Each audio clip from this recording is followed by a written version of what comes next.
Come da tradizione, insieme alla festa del mandorlo in fiore, ritorna attivo nel pieno del proprio potenziale la Ferrovia dei Templi Agrigento-Porto Empedocle, sabato 14 e domenica 15 marzo, tra la stazione di Agrigento Centrale, Agrigento Bassa, Tempio di Vulcano, Porto Empedocle Centrale e Porto Empedocle Succursale, viaggeranno in totale 28 treni.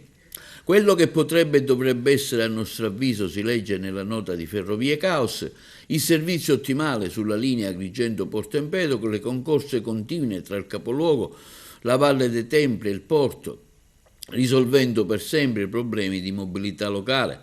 E per tale motivo auspichiamo che, come previsto dal contratto di servizio stipulato dalla Regione Siciliana e Trenitalia, il 2026 sia l'anno del ripristino del servizio ferroviario sulla Ferrovia dei Templi. In occasione dei treni quest'anno saranno espletati con materiale ordinario, considerata l'enorme affluenza prevista, l'ottocentesco parco ferroviario di Porto Empedocle, con la sua esposizione museale di plastici ferroviari, e sarà visitabile da scolaresche, turistici e gruppi organizzati nei giorni di sabato 14 e domenica 15 marzo.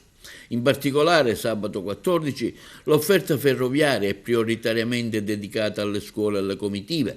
Partendo dalle stazioni di Agrigento Centrale o Agrigento Bassa, sarà possibile raggiungere il Giardino della Colimbeta, porte d'accesso al Parco archeologico della Valle dei Templi, a pochi metri dalla fermata del Tempio di Vulcano.